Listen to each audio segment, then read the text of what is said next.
Aujourd'hui, le travail continu pour créer le mythe Companys ne cesse pas, et le temps tourne en sa faveur. Cuando empieza la transición en España, de hecho la figura de Companys estaba tan desprestigiada en Cataluña porque en los pueblos todavía se recordaban los asesinatos de la guerra civil, se recordaba las tragedias. Companys era un personaje que nadie quería mencionar en la transición. La transition a été un processus modèle qui a laissé le passé derrière lui. Mais cette génération est en train de disparaître et les nationalistes en profitent. Son exécution en 1940 sert de prétexte à sa mythification. C'est la situation idéale, en recouvrant le régime franquiste pour affronter l'Espagne oppressive que répètent sans cesse les nationalistes.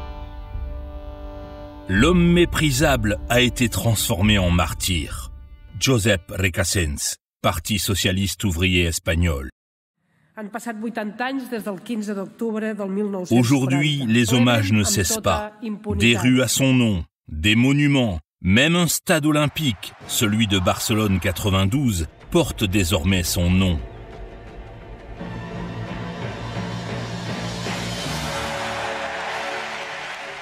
Incroyable, stupéfiant, qu'en Catalogne,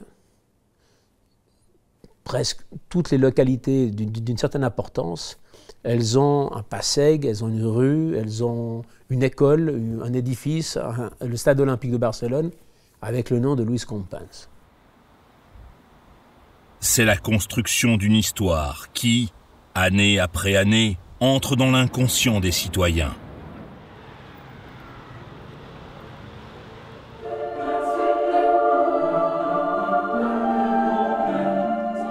Le délire du nationalisme est allé jusqu'à proposer Luis Companys au Vatican pour sa béatification.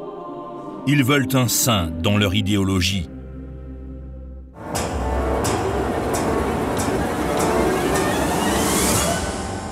Mais comment un saint catholique peut-il être quelqu'un dont les mains sont souillées du sang de plus de 8500 personnes, dont 4000 religieux ? Le cas catalan, on pense que c'est le seul en Europe, en 2021, où on baptise, on fait des statuts à un assassin.